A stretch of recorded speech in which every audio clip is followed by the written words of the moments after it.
Hai semuanya, sebelumnya izin memperkenalkan diri, nama saya Maura Khalila Azahra dari Prodi Psikologi kelas 1A.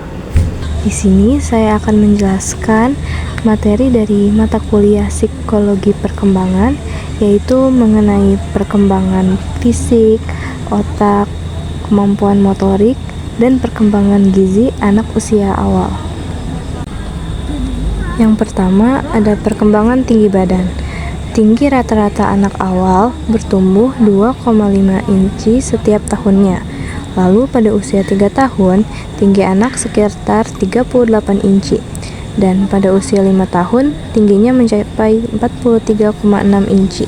Ketika anak usia prasekolah bertumbuh semakin besar, persentase pertumbuhan tinggi dan berat badan berkurang setiap tahunnya. Lalu yang kedua, ada perkembangan berat badan. Selama masa anak-anak awal, berat rata-ratanya bertambah antara 2,5 hingga 3,5 kg setiap tahunnya. Pada usia 3 tahun, beratnya sekitar 16,5 kg. Lalu pada usia 5 tahun, beratnya mencapai 21,5 kg. Selama masa ini, baik laki-laki ataupun perempuan terlihat semakin langsing, sementara batang tubuh mereka semakin panjang.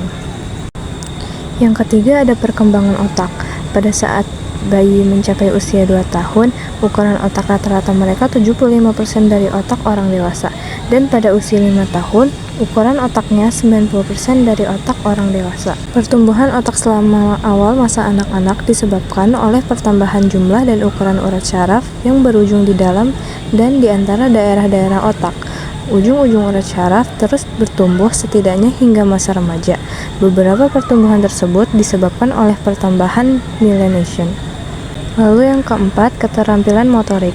Pada usia 2,5 sampai 3,5 tahun, keterampilan motorik kasarnya, mereka mulai bisa berjalan dengan baik, berlari lurus ke depan, dan melompat. Sedangkan motorik halus, mereka dapat meniru sebuah lingkaran, tulisan, ceker ayam, makan menggunakan sendok.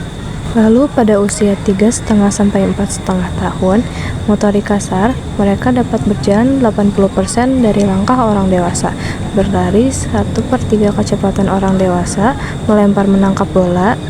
Lalu motorik halus, mereka dapat mengancingkan baju, meniru bentuk, dan membuat gambar sederhana. Lalu ada perkembangan gizi.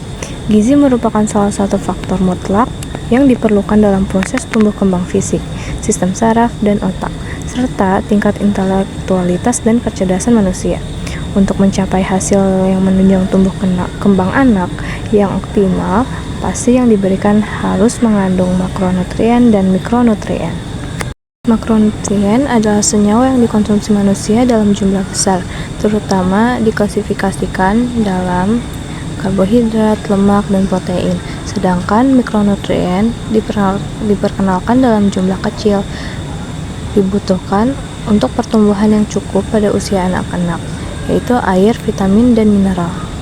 Lalu selanjutnya adalah kebutuhan nutrisi yang harus disesuaikan dengan angka kebutuhan gizi Indonesia. Di sini ada anak usia 1-3 tahun dan 4-6 tahun yang diperlukan untuk pertumbuhannya. Sekian dari materi yang dapat saya sampaikan. Wassalamualaikum warahmatullahi wabarakatuh.